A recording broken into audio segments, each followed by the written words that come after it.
dari sekarang. Baik, bismillahirrahmanirrahim. Assalamualaikum warahmatullahi wabarakatuh. Waalaikumsalam warahmatullahi wabarakatuh. Waalaikumsalam warahmatullahi wabarakatuh. Oke, baik. Zoom ini dihadiri oleh 23 partisipan. Kita mulai saja. Untuk kata kunci yang dipakai malam ini sudah saya kirim lewat WA, jadi kalau kalian membuka Zoom dengan laptop atau komputer, maka sambil kalian bisa membuka handphone kalian untuk melihat catatan di WA. Itu semua kata kunci yang dipakai malam ini akan kita bahas. Baik, jadi Zoom yang pertama kemarin dengan anak kelas 1A kita sudah ngebahas tentang fixed wing atau diterjemahkan sebagai pesawat udara sayap tetap. Ini salah satu contohnya. Jadi ini adalah pesawat udara sayapnya tetap. Kemudian sudah sempat kita singgung bahwa bagian yang depan sini, terusannya gini ya, bagian yang depan sini ini yang disebut sebagai leading edge, bagian paling depan, leading edge. Sedangkan bagian yang belakang sini kita sebut sebagai trailing edge. Oke. Nah, kalau sayap ini kan bentuknya 3 dimensi. Kalau saya potong melintang begini, ya, saya potong begini melintang, maka nanti kan ada penampangnya tuh. Penampangnya itu yang kita sebut sebagai penampangnya itu yang kita sebut sebagai airfoil. Kemudian kalau kita ngukur jarak dari leading edge airfoil tadi ke trailing edge airfoilnya, itu yang kita sebut sebagai jarak 1 chord. Oke, tidak ada padanannya dalam bahasa Indonesia. Jadi sekali lagi yang namanya panjang 1 chord adalah dari leading edge airfoil ke trailing edge airfoil. Berarti karena sayap ini wing root-nya panjang, sedangkan wingtip-nya itu lebih pendek daripada wing root, maka chord-nya juga berbeda-beda panjangnya. Oke, tidak ada masalah. Karena yang penting bukan masalah di panjangnya, tapi nanti yang lebih penting adalah bentuknya. Bentuk airfoilnya seperti apa gitu. Oke ya. Oke, sampai situ kita teruskan. Jadi sekali lagi dari leading edge ke trailing edge ini kita sebutnya sebagai 1 chord, dilambangkan dengan simbol huruf C kecil. Kemudian ada istilah penting lagi, yaitu dari wingtip ini kanan, ini kiri. Dari wingtip kiri ke wingtip kanan, jadi panjang ini nih, tip kiri ke tip kanan, itu yang disebut sebagai rentang sayap. Lambangnya B, atau span. Lambangnya atau simbolnya huruf B kecil. Sekali lagi, huruf B kecil itu adalah rentang sayap dari wingtip kiri ke wingtip kanan, atau wingtip kanan ke wingtip kiri. Kemudian ada simbol S, itu untuk menyatakan luas sayap. Nah, luas sayap itu untuk aeronautik itu banyak definisinya. Salah satu yang paling penting yang akan sering dipakai, khususnya dipakai untuk menghitung nilai gaya angkat atau lift, adalah luas proyeksi sayap. Oke, hati-hati istilahnya, luas proyeksi sayap. Sekali lagi, sayap ini kan bentuknya 3 dimensi, ya kan? 3 dimensi. Kalau bisa bayangkan, kalau sayap ini dikasih cahaya dari arah atas, kemudian di bagian bawahnya dikasih kertas, maka akan ada bayangannya kan ya? Oke, saya ulang. Ini bayangkan nih pesawat 3 dimensi, kemudian di bawahnya ada kertas, kemudian dari arah atas ini dikasih cahaya. Maka nanti di bagian kertas ini kan ada bayangan bentuk sayap. Nah, bayangan itu yang disebut sebagai luas sayap S, hurufnya S besar. Kita menyebutnya sebagai luas proyeksi bidang sayap. Sekali lagi, bidang sayap itu 3 dimensi, proyeksinya di bidang datar itu bentuknya adalah 2 dimensi, atau kita nyebutnya sebagai bayangan. Nah, bayangan itu yang, luas bayangan itu yang kita sebut sebagai luas S. Luas proyeksi sayap di bidang datar. Begitu definisi lengkapnya. Oke, baik. Sampai situ ada yang mau tanya?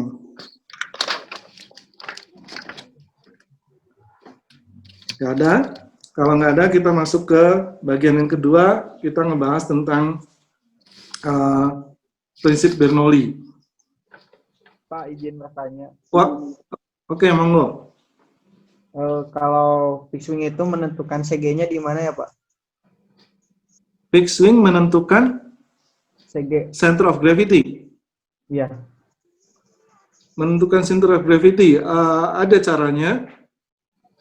Itu nanti kalau di tempat kerja, itu kalian nanti disuruh menimbang, oke, menimbang pesawat begitu, benar-benar ditimbang pakai timbangan. Terus nanti kalau ada beban, misalnya nanti penumpang duduk di sebelah mana, barang disimpan di mana, fuel diisi berapa liter, berapa galon, itu nanti semuanya bisa dihitung. Dari hitungan itu nanti ketemu letak center of gravity dari pesawat. Oke. Itu perlu ditimbang. Nanti ada ada kuliah khusus buat kalian untuk itu ya, namanya berat dan penentuan berat dan center of gravity. Oke. Nanti ada. Jadi sementara yang kalian cukup pahami adalah nanti masing-masing komponennya itu ditimbang beratnya, kemudian ditaruh di posisi sebelah mana dari pesawat, dihitung dari, misalnya dihitung dari nose pesawat, dia fuelnya di sebelah mana, kemudian passenger di sebelah mana, nah itu semuanya aja dihitung, nanti ketemu center of gravity-nya. Oke, baik. Kita masuk ke berikutnya tentang energi. Kalian sudah mengenal hukum kekekalan energi kan? Bahwa energi itu tidak bisa dimusnahkan, tidak bisa diciptakan, dia hanya bisa berubah bentuk. Dengan kata lain, kalau ada ada ruang 3 dimensi, maka energi di titik 1 dengan energi di titik 2 itu nilainya sama besar. Oke. Nah, bentuk energi macam-macam. Yang terkait dengan terbentuknya gaya angkat, bentuk energi yang berperan ada 3, yaitu energi tekanan, energi kinetik, dan energi potensial. Oke. Energi kinetik kalian sudah paham, sesuai dengan namanya, ya karena pesawatnya bergerak begini, ya dia pasti ada energi kinetiknya. Energi potensial udah paham. Kalau ada suatu benda memiliki suatu massa, dia berada di suatu ketinggian tertentu dari permukaan bumi, sudah pasti dia memiliki energi potensial gravitasi. Nah, satu lagi, karena pesawat ini terbang di atmosfer yang terdiri dari komponen gas mulai dari nitrogen, oksigen, dan seterusnya itu, maka fluida atau udara di sekeliling pesawat ini akan memberikan tekanan kepada pesawat, kan ya? Oke, nah tekanannya itu juga memiliki energi. Kita nyebutnya sebagai energi tekanan. Jadi sekali lagi ada 3 komponen, energi tekanan, energi kinetik, dan energi potensial. Oke, kalau itu semua dibagi dengan volume, maka kalian akan mendapatkan satuan tekanan. Oke, jadi biasakan lagi, waktu di SMA udah belajar tentang simbol, satuan, kemudian dimensi. Nah, itu sekarang akan dipakai lagi ya, akan diingatkan lagi. Baik, berarti tadi ada 3 komponen ya, ada tekanan itu sendiri, tekanan yang kita sebut sebagai tekanan statik. Kemudian yang kedua itu tekanan dinamik. Tadi kan ada energi kinetik tuh. Nah, energi kinetik kalau dibagi volume, nanti hasilnya adalah tekanan dinamik. Dan satu lagi adalah tekanan karena energi potensial. Oke. Nah, sekarang gini, kalau kita lagi ngebahas pesawat nih, untuk pesawat penumpang misalnya yang ukurannya ukuran yang biasa yang dipakai misalnya penerbangan dari Jakarta ke mana, sebut aja ke Sydney, Australia begitu, itu kan dia akan terbang di ketinggian di ketinggian 32.000 feet, di ketinggian 8.000 feet, jadi 8.000 dibagi 3, sekian kilometer. Nah, itu di ketinggian tersebut, tentu saja kalau dihitung antara nose ke permukaan bumi dengan ekor ke permukaan bumi ya, jadi nilainya terlalu kecil ya, maka selisih ketinggian itu nantinya akan diabaikan. Oleh karena itu nanti orang akan lebih fokus kepada tekanan statik dan tekanan dinamik. Sekali lagi karena kita ngukurnya kan sampai ke permukaan bumi, jadi perbedaan antara ketinggian nose dan ketinggian ekor sini jadi nilainya nggak bisa diabaikan. Jadi kita akhirnya hanya akan fokus di dua, yaitu tekanan statik dan tekanan dinamik. Itu nanti larinya ke penjelasan yang sudah disampaikan pada Zoom bagian pertama. Jadi, kenapa bisa timbul perbedaan tekanan statik di permukaan atas dan di bawah? Ya karena adanya perbedaan kecepatan di atas dan di bawah sayap. Terus nanti balik lagi ke penjelasan yang hari kemarin, kenapa bisa timbul perbedaan kecepatan di permukaan atas dan bawah. Oke, jadi prinsip Bernoulli Principle atau prinsip Bernoulli adalah membahas tentang tekanan statik dan tekanan dinamik yang membandingkan antara permukaan atas sayap dan permukaan bawah sayap. Sampai situ ada yang mau ditanyain?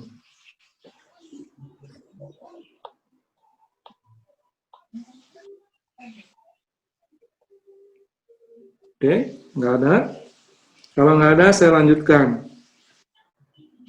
Balik lagi ke pelajaran SMA, fisika. Yang namanya tekanan, itu kan definisinya adalah gaya per satuan luas. Ingat lagi satuannya. Satuan tekanan kan Newton per meter persegi. Newton itu satuan buat gaya, meter persegi adalah satuan luas. Jadi sekali lagi tekanan adalah gaya per satuan luas. Jadi, kalau kita memiliki tekanan, maka kita bisa mencari gaya. Jadi gaya dikali luas, gitu ya. Gaya dikali luas. Salah ngomong. Gaya adalah tekanan dikali luas. Oke. Tekanannya itu yang tadi kita bahas tadi, yaitu tekanan statik di permukaan atas dan permukaan bawah, atau tepatnya selisih antara kedua tekanan di atas dan di bawah. Itu tekanannya. Luasnya tentu saja karena yang menjadi pembangkit gaya angkat adalah sayap, maka luas yang dibahas adalah luas sayap. Tadi kita sudah menyatakan luas sayap adalah dilambangkan dengan huruf S besar, yaitu luas proyeksi sayap di bidang datar. Oke, jadi sekarang sudah paham. Jadi untuk mendapatkan gaya aerodinamika, maka tekanan di permukaan sayap ini dikali luas sayap. Bahasa matematiknya adalah integral dari tekanan yang ada di luas sayap ini. Oke, jadi matematiknya adalah mencari integral di atas atau integral terhadap luas permukaan sayap ini. Padahal tadi kita sudah menyatakan bahwa sayap itu bentuknya 3 dimensi, maka distribusi sepanjang chord ini dari leading edge ke trailing edge itu bentuknya khas. Berbeda dengan bentuk distribusi tekanan dari tip kiri ke tip sebelah kanan yang kita sebut sebagai sepanjang span. Jadi nanti bentuk distribusi tekanannya adalah berbentuk 3 dimensi.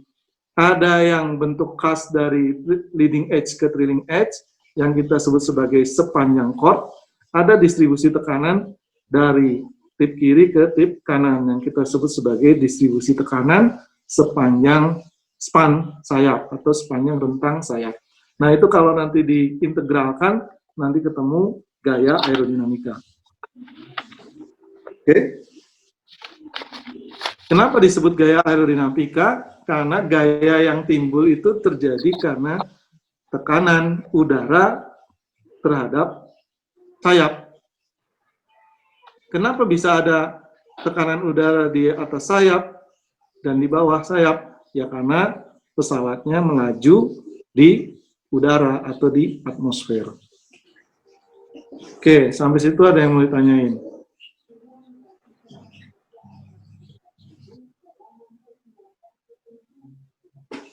Nggak ada. Kalau nggak ada, kita lanjut ke bentuk fisik. Oke. Mulai saat ini, karena kalian adalah mahasiswa aeronautik, setiap kali melihat bentuk fisik pesawat, ini kayak gini, kalian harus berpikir kenapa bisa bentuknya seperti ini. Kenapa ini pesawat bentuk fisiknya lain. Oke. Oke, pelan-pelan. Jadi, bentuk seperti ini adalah SR-71 Blackbird, dan bentuk seperti ini inilah F-117A Nighthawk. Itu bentuknya sangat berbeda. Kalau nanti kalian bandingkan lagi dengan pesawat penumpang, itu nanti bentuknya lain lagi. Nah, bentuk-bentuk yang berbeda ini tidak lain ada hubungannya dengan misi terbang. Misi terbangnya berbeda. Pesawat ini, misi terbangnya adalah pembom. Oke, bawa bom, kemudian masuk ke wilayah udara musuh, kemudian dijatuhkan bomnya. Sedangkan pesawat ini, dia misi terbangnya adalah untuk mata-mata.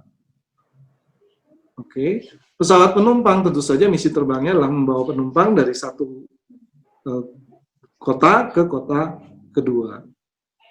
Karena misi terbang yang berbeda, maka memberikan desain atau perancangan pesawat yang beda. Itu efeknya ke bentuk fisik pesawat yang berbeda. Oke.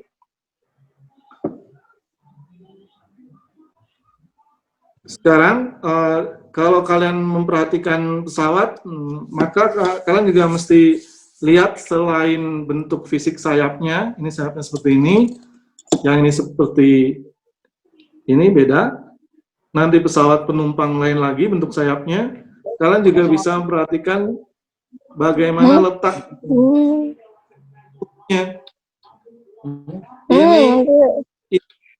Nanti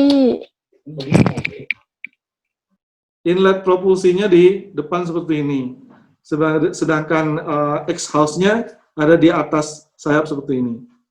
Oke, berbeda dengan pesawat ini misalnya. Ini inletnya dari depan sini, kemudian gas buangnya ditaruh di belakang sini. Oke, jauh. Salurannya panjang. Oke, berbeda karena mesin yang dipakainya juga jenisnya berbeda. Nanti kita pelan-pelan akan belajar mengenal jenis-jenis mesin pesawat. Berikutnya, kalau kita perhatikan bentuk empennage-nya, ekor vertikalnya, ini bentuknya huruf V. Maka kita sebut ini pesawat dengan ekor V. Sedangkan yang ini, pesawatnya memiliki dua ekor vertikal. Oke. Nanti juga akan berujung dengan perhitungan yang berbeda. Kalian sudah mengenal gaya dan momen kan? Jadi kalau bentuknya miring begini, maka momennya itu nilainya akan berbeda dengan, jadi untuk gaya yang sama memiliki momen yang berbeda untuk ekor vertikal yang bentuknya seperti ini. Nah, itu kalian bisa pelajari. Jadi sekali lagi setiap kali melihat bentuk pesawat, sekarang mulai berpikir, kenapa sayapnya bentuknya seperti itu? Kenapa ekornya kok bentuknya V? Kenapa yang ini ekornya dua, vertikal? Kenapa mesinnya itu ditaruh di atas sayap? Kenapa mesinnya ditaruh di bawah badan, dan seterusnya, gitu ya. Oke, sampai situ ada yang mau ditanyain? Izin bertanya, apakah bentuk bentuk fisik pesawat itu hanya hanya untuk misi aja gitu, atau ada hal-hal lain gitu? Terima kasih. Oke, ya, oke, makasih Audrey. Jadi orang membuat sesuatu kan ada tujuannya. Nah, kalau di cerita pesawat terbang, tujuan itu yang tadi dikatakan sebagai misi terbang. Misi terbangnya mau apa? Tujuannya buat apa? Tujuannya buat misalnya ini untuk pembom. Dia membawa bom, disimpan di bom bay sini, kemudian dia harus terbang, menyelinap ke daerah musuh, terus melepas bomnya. Jelas berbeda dengan pesawat yang ini. Ini pesawatnya terbang, tujuannya buat mata-mata, maka dia harus terbang sangat tinggi. Kecepatannya harus besar, maksudnya harus sangat cepat, supaya terbang tinggi, kecepatan tinggi, supaya musuh tidak mengetahuinya melalui radar dan sebagainya. Kalau untuk pesawat penumpang, maka ada pesawat penumpang yang dipakai untuk jarak dekat, pesawat komuter. Kita punya pesawat CN235, itu pesawat jarak-jarak dekat. Kita nyebutnya sebagai penerbangan perintis, gitu ya. Nanti ada pesawat yang besar, seperti yang kalian lihat di video itu, yang terbaru misalnya Airbus 350. Ukurannya besar, dia terbang antar kontinen. Jadi bisa langsung, kalau mau ya, bisa langsung dari Jakarta ke Amsterdam misalnya, ke Belanda, seperti itu. Jadi sekali lagi memang lebih ke rencana pesawat itu mau dibuat apa. Kita nyebutnya sebagai design and requirement objectives. Jadi requirement, syarat-syarat, dan objektif tujuan dari perancangan pesawat tersebut. Nanti tadi larinya, pesawat itu dibuat untuk apa, dari rencana dibuat untuk apa itu nanti ketemu tuh, pesawat harus terbang di ketinggian sekian ribu feet. Dia harus terbang dengan kecepatan sekian kali kecepatan suara, seperti itu. Itu cukup jelas, Audrey?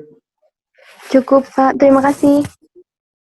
Ya, baik. Kalau gitu sekarang masuk ke, tadi saya sudah menyinggung tentang kecepatan pesawat ya.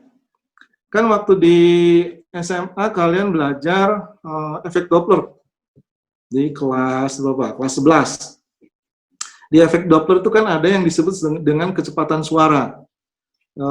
Kalau kalian hafal, angkanya biasa dipakai itu 330 meter per detik, kadang juga dipakai angka 340 meter per detik.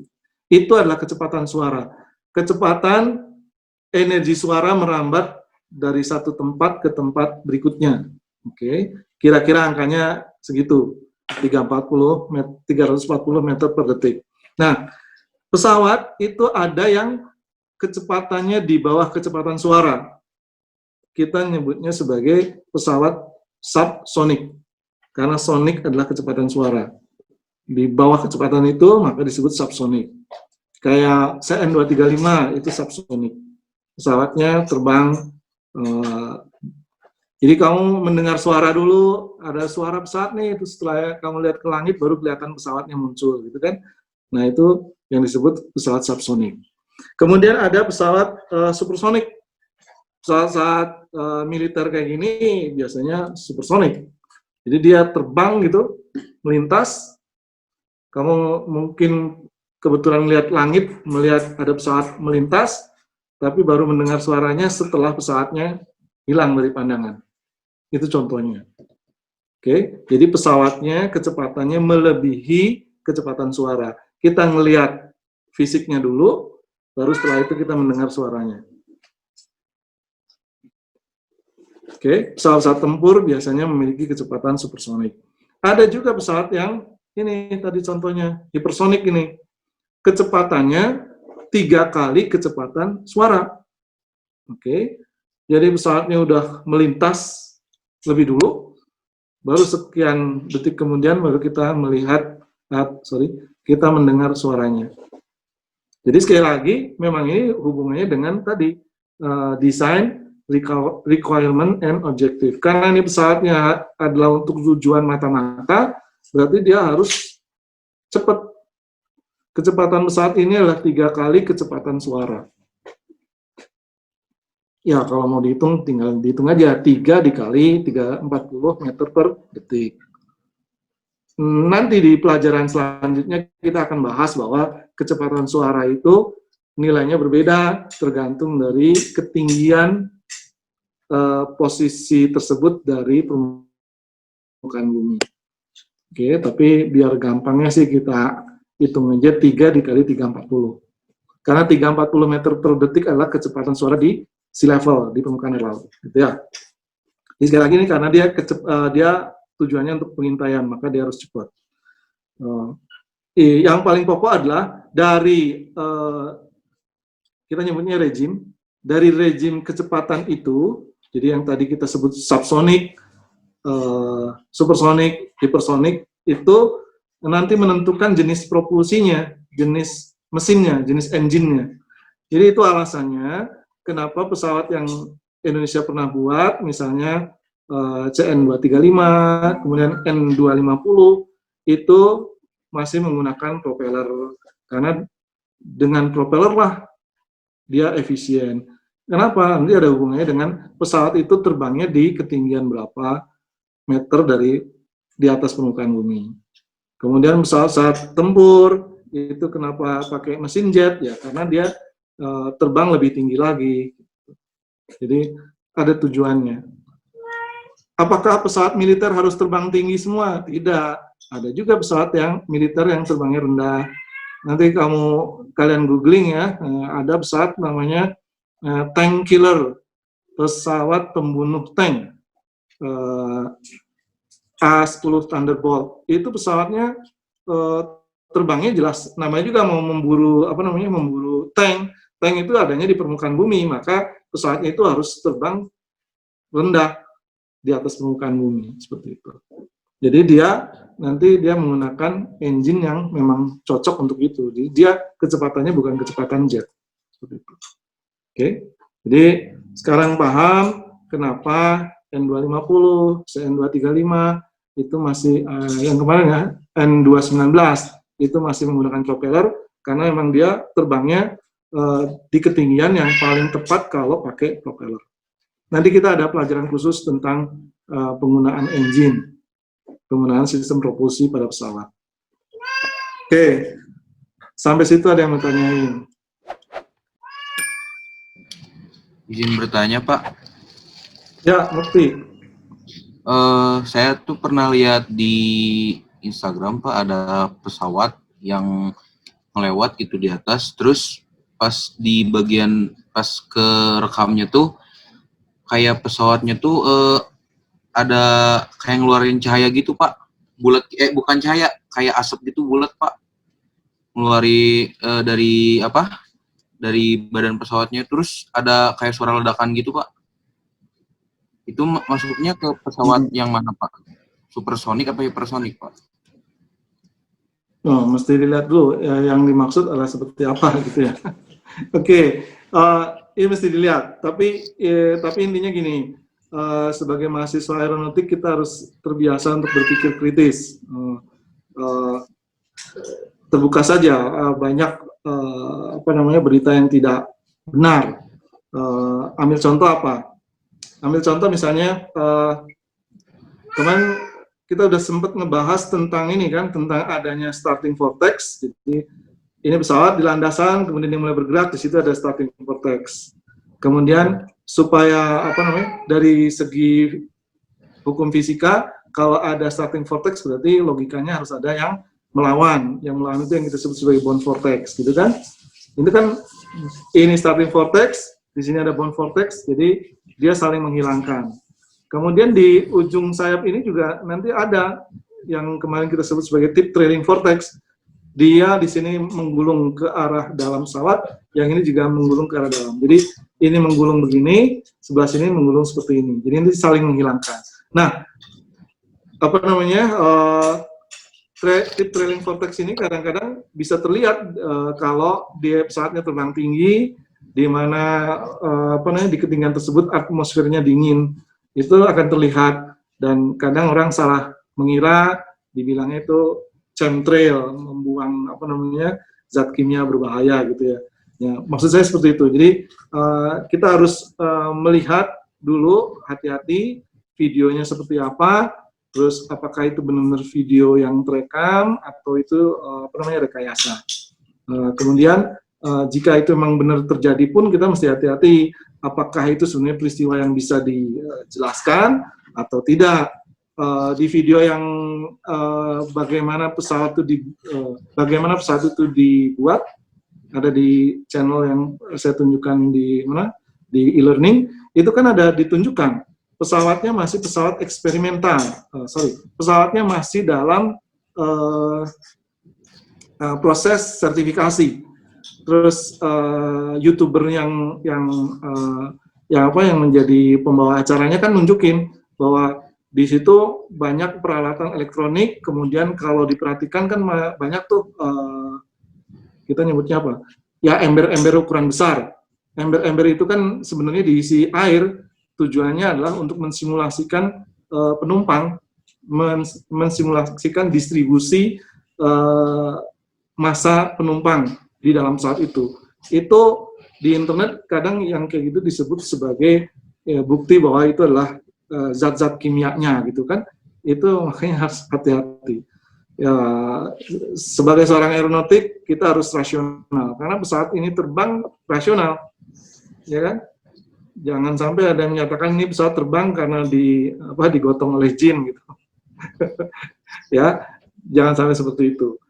Jangan sampai karena di sini ada vortex, kemudian dibilang itu adalah zat kimia yang sengaja dibuang untuk membunuh manusia. Itu hoax itu. Jadi kita harus hati-hati. Lebih baik kalau kalian mendapati hal-hal yang aneh-aneh kayak gitu, silakan kita diskusi. Jangan lupa di e-learning kan ada forum. Kalau kalian menemuin videonya, kalian bisa lampirin alamatnya. Nanti kita lihat bareng-bareng. Nanti saya tunjukin mana yang benarnya seperti apa. Saya jelasin secara ini. Oke. Jangan lupa ya. Jadi lihat. Izin menambahkan yang bukti, Pak. Pak. Ya, boleh. Gimana? Saya tadi nyari di internet, ternyata namanya Kedengaran itu. nggak, Pak? Iya, ntar ada ngomong. Mukti dulu, selesaiin. Saya lihat di internet barusan ternyata namanya itu Pak, fenomena sonic boom jet, Pak. Oh, oke. Sonic boom memang ada, itu nggak ada masalah. Nanti kita ngobrol diskusi panjang di di forum. Saya tadi ada yang mau nambahin, siapa tadi? Tadi ada suara selain Mukti? Enggak, apa tadi benar kata Mukti. Tadi saya mau nambahkan kalau yang kayak gelombang udara yang terbelah itu kayak namanya sonic boom gitu, Pak. Oke, siap. Ya, sonic boom saya paham. Ya, ada. Sonic boom kedengaran nggak, Pak? ada. Ya, saya mendengar. Sonic boom itu ada. Dan itu ilmiah dan itu bisa dijelaskan. Oke. Boleh nanti kamu cantumin di di forum diskusi alamat videonya. Nanti kita bisa nonton bareng, teman bisa lihat, nanti saya bisa jelasin. Itu ilmiah, itu hubungannya dengan tekanan udara kayak gitu, nggak ada masalah. Ya, jadi jangan lupa saya akan menyampaikan pelajarannya dalam bentuk PDF di e-learning. Kemudian saya nunjukin video-video yang bisa diakses di channel. Kemudian kita ngumpul di Zoom untuk untuk tentu saja kita belajar perlu bertatap muka. Saya luruskan beberapa hal, kemudian hal yang detailnya akan kita diskusikan di forum diskusi. Forumnya ingat adanya di minggu 1, 3, 5 kayak gitu ya. Sementara kuis belum saya buka, tetapi nanti akan saya simpan di minggu 2, 4, 6 kayak gitu. Oke, waktunya sudah habis. It's nice to meet you all. Sampai lain waktu. Assalamualaikum.